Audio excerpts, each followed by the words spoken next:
Yang berikutnya, mahasiswa belajar memiliki ragam latar belakang yang multidimensi dari segi pengetahuan, dari segi pengalaman terkait dengan materi yang dipelajarkan.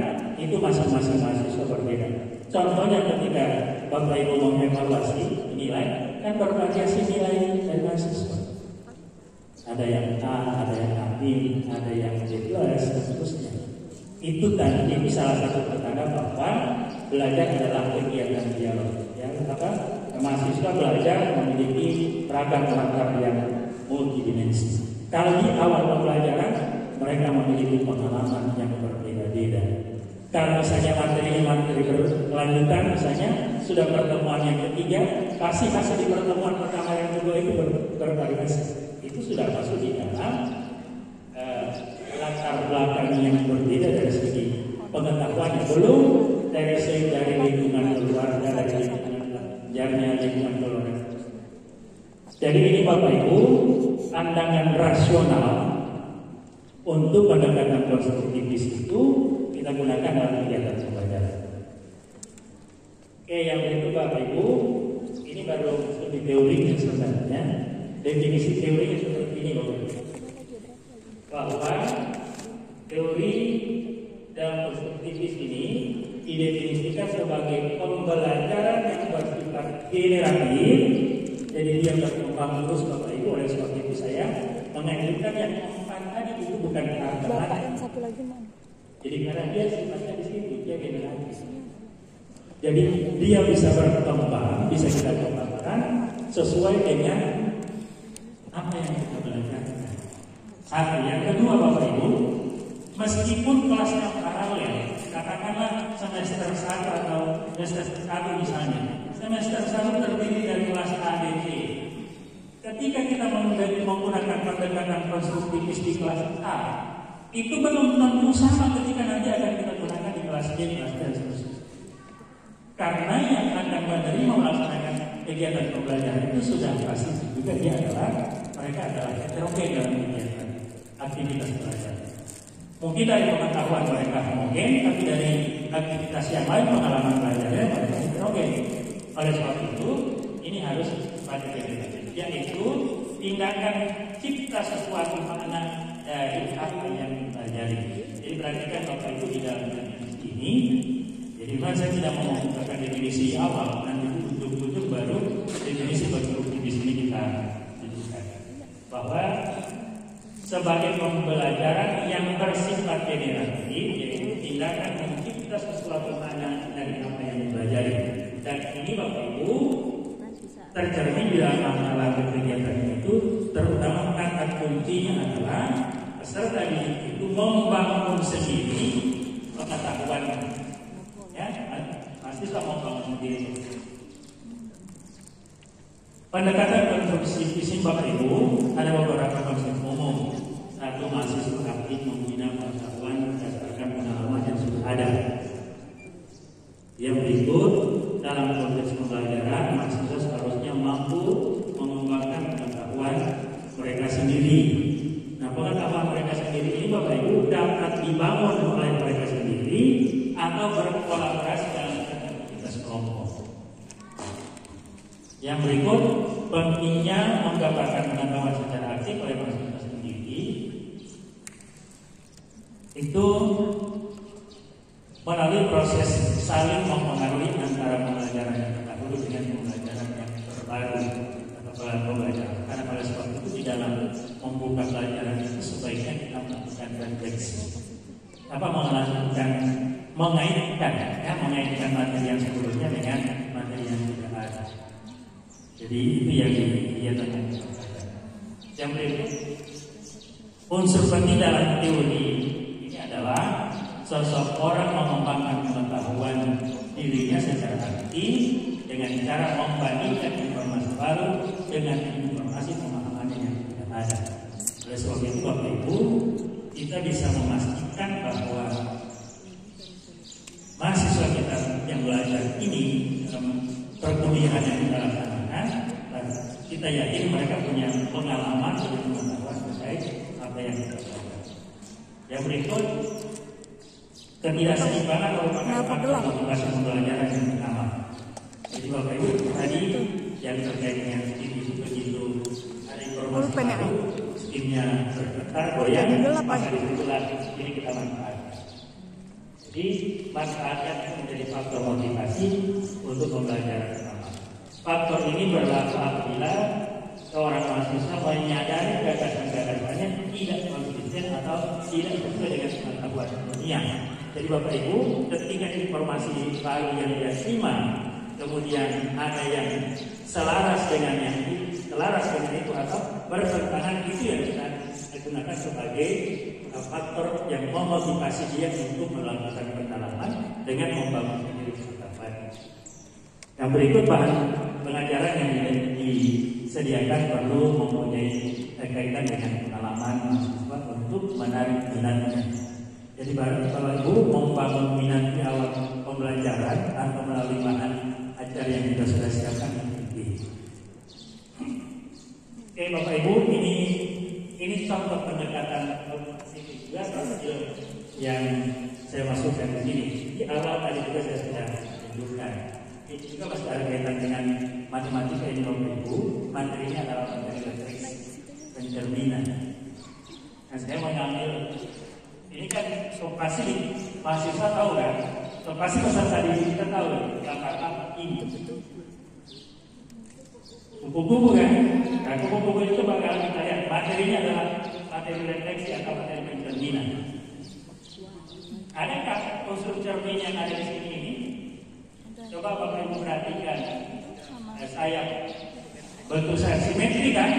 Di simetri itu berarti ada sesuatu di dalam itu yang membuat dia simetri. Dalam matematika itu dinamakan cermin. Nah kalau dia simetri berarti kiri kanan harus sama kan? Sama dengan kita waktu kita mau ke sini, kita berdiri di depan kaca. Kan ada bayangan kan Bapak Ibu? Kan bayangan yang di depan kaca itu kan bukan bayangan orang lain. Pasti bayangan kita sendiri. Cuma masalahnya waktu di depan kaca Bapak Ibu masih ada bayangan Bapak Ibu di sini. Masih ada ya? Khawatir so tidak ada bayangan. Oh masih ada. Kalau tidak ada bayangan, nanti siap-siap Pak Ustaz nanti. Nanti balapan. Oke Bapak Ibu, saya tidak melanjutkan ini, tapi tahapan-tahapan yang tadi mulai dari tahapan orientasi sampai dengan penggunaan itu saya coba saya masukkan di sini. Nah ini sampai masuk di dalam tahap eksekusi ya. Nah ini yang saya bilang tadi ada inovasi di dalam tahap itu ya, di rekonstruksi sampai didapatkan di dalam tahap aplikasi dan pengembangan ini. Oke, saya lewati itu Bapak Ibu. Ini yang untuk yang inovasinya. Jadi tadi sama bicara. Ini sampai dengan 5 tahapan, 6 tahapan, 7. Ini yang saya namakan dengan pengembangan. Jadi kita melakukan inovasi di dalam kegiatan pembelajaran. Jadi 4 tahap tadi itu silakan Bu saya kembangkan di dalam kegiatan pembelajaran. Oke Bapak Ibu, ini yang akhir dari materi kita. Kesimpulannya pertama bahwa pokok pikiran dari pendekatan konstruktivis itu adalah memberi makna terhadap pengalaman belajar yang telah dimiliki. Jadi kita mengaitkan pengalaman pengetahuan yang sudah dimiliki oleh peserta didik kita dengan apa yang kita belajar. Yang berikut membangun produk pengetahuan yang dilakukan oleh individu. Jadi proses dalam konstruktivis ini berpandangan bahwa belajar itu merupakan produk dari pengetahuan yang dilakukan oleh individu yang banyak. Boleh dilakukan melalui aktivitas kelompok, kolaborasi dengan kelompok, seterusnya. Yang berikut adalah kombinasi antara pengetahuan baru dengan pengetahuan lama yang dimiliki oleh siswa sebelumnya. Kemudian yang berikut telah membangun atau mengkonstruksi pengetahuan baru. Jadi ada pengetahuan, dia sudah memiliki pengetahuan lama, ada pengetahuan baru yang dia akan. Dan yang terakhir, dosen harus menciptakan lingkungan belajar yang kondusif. Jadi ini penting Bapak Ibu, menciptakan lingkungan belajar yang kondusif mulai ada di dalam kelas. Mungkin saya kira Bapak Ibu sepakat dengan saya. Bapak Ibu ketika berdiri dalam kelas itu kan sebagai orang yang disegani, tetapi bukan orang yang ditakuti. Itu ya, orang yang disegani, bukan orang yang ditakuti. Kalau sudah ditakuti, ya agak susah mereka itu melakukan konstruksi. Makanya saya selalu dengan mahasiswa itu tanya, apa kalian bingung dengan apa yang saya jelaskan? Dan kalau masih bingung, alhamdulillah kalau masih bingung. Tapi jangan sampai bingung pun tidak. Jadi kalau tidak bingung, malah bisa ngerti. Tapi kalau masih bingung, masih ada yang bisa kita pegang untuk kegiatan. Kemudian yang berikut, pengalaman belajar yang otentik yang mencerminkan praktik nyata. Nah, ini kan terkait dengan aplikasi dengan pengalaman belajar. Jadi Bapak Ibu, ini beberapa kesimpulan dari pandangan konstruktif itu. Nah, ini yang tadi di awal di rancangan itu. Ya, ini yang di rancangan. Ini nanti yang Bapak Ibu, ini nanti saya tinggalkan di Wiwi dan teman-teman. Saya urusan dulu yang file ini. Nanti di dalamnya ada ini Bapak Ibu. Ini kalau sudah Bapak Ibu bikin,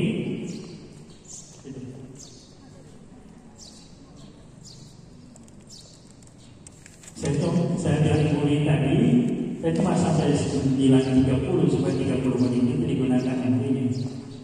10 ini.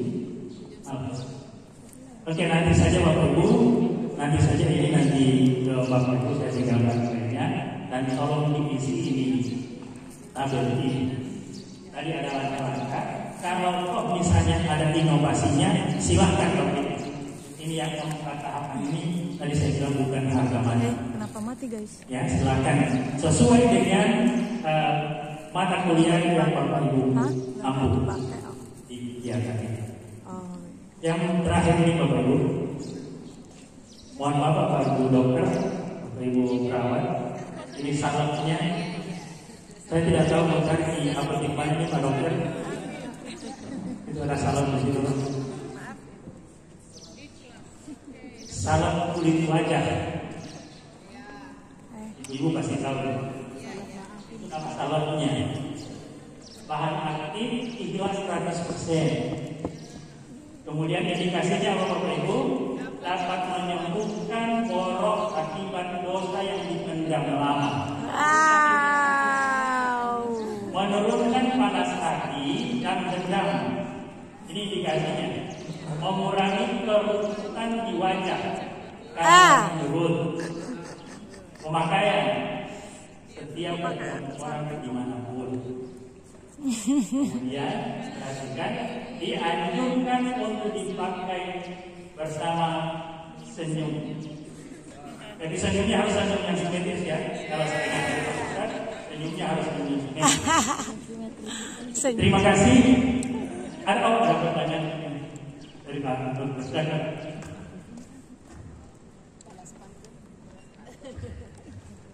Assalamualaikum warahmatullahi wabarakatuh. Waalaikumsalam warahmatullahi wabarakatuh. Enggak sih. Kalau aku suka sama ininya, materinya.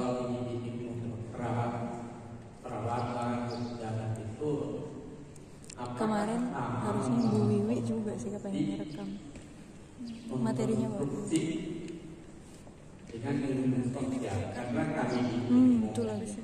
Kedokteran itu semuanya sudah pastinya begini, karena darah itu tidak akan sedikit kalau di atas 140 di negara ekrak itu sudah pasti tidak mungkin mengkonstruksi pengetahuan baru. Kemudian terjadi inovasi bahwa tekanan darah tinggi kalau di atas 140. Itu kalau di bagaimana mengkonstruksi pengetahuan baru di lingkungan perawatan kebidanan? Apakah ini hanya berlaku di sosial atau mungkin yang dikonstruk metode pembelajaran?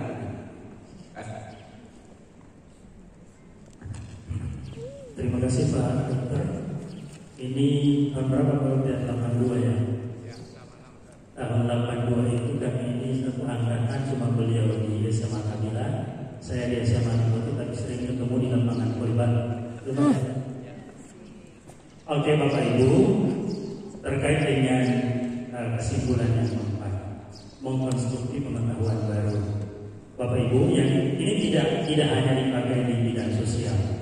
Pengetahuan baru yang dimaksud di konstruksi itu adalah misalnya tadi bagaimana agar supaya mahasiswa itu bisa menyimpulkan yang saya tekankan tadi. Pengetahuan mereka sampai dengan untuk tekanan darah yang sekian itu yang kita konstruksi. Pengetahuan mahasiswa. Jadi bukan di tekanan darah itu, tapi bagaimana mau proses pengetahuan itu agar mahasiswa ketika sampai di situ, sampai di yang terkait dengan tekanan darah itu, mereka bisa tahu, bisa apalagi nanti pada saat tahapan yang terakhir di dalam pembelajaran konstruktivis itu adalah implementasi atau pemanfaatan penggunaannya. Nah, penggunaan pengetahuan sampai dengan sesuai dengan bidangnya itulah yang konstruksi. Bukan baru berarti misalnya 90 di sini tidak sama dengan 90 di tempat lain, bukan itu. Jadi kepastian itu sudah memang itu, tapi menuju kepada kepastian itu yang kita konstruksi dokter. Sama dengan misalnya di matematika, seperti tadi yang 3 garis segitiga berdasarkan sudut, kan sudah pasti itu. Tapi untuk mengkonstruksi sampai bisa menyimpulkan bahwa segitiga kalau didasarkan pada besar sudutnya, tolong yang diterjemahkan besar sudutnya aja. Yang diterjemahkan besar sudutnya ini didasarkan kalau besar sudut disimpulkan berarti ada segitiga kumpul, segitiga lancip, dan segitiga sebarang. Pasti itu kan. Nah, proses menuju ke kesimpulan itu yang kita konstruksi. Jadi sama dengan yang tadi Pak. Proses ya. Terima kasih. Masih ada lagi? Silakan Pak. Ya, Assalamualaikum warahmatullahi wabarakatuh dan selamat pagi. Waalaikumsalam. Biasanya dosen itu baik dalam persepsi maupun dalam hal pembelajarannya itu kan sering menanyakan sesuatu yang apa yang sudah dijelaskan atau ada kaitannya dengan apa yang dijelaskan. Apakah itu bagian daripada konstruktivisme? Itu yang seperti itu. Kita bagaimana? Oke, Bapak Ibu, terkait dengan saya khususnya ke pendekatannya, terkait dengan pendekatan pembelajaran yang kita gunakan, itu sebaiknya mewarnai kegiatan awal sampai akhir. Bukan nanti di kegiatan itu baru kita gunakan pendekatan konstruktivis. Justru di bagian awal itu kita menyiapkan peserta didik kita, mahasiswa kita, bagaimana mereka akan membangun sendiri pengetahuan. Jadi mulai dari persepsi. Jadi mulai dari persepsi itu, karena saya agak susah memberikan contoh ke bidang lain. Karena kita penting menguasai materi secara utuh. Nah, kalau kita kuasai materi itu secara utuh, mau di bagian manapun, model apapun, pendekatan apapun, itu bisa kita menyesuaikan. Oleh sebab itu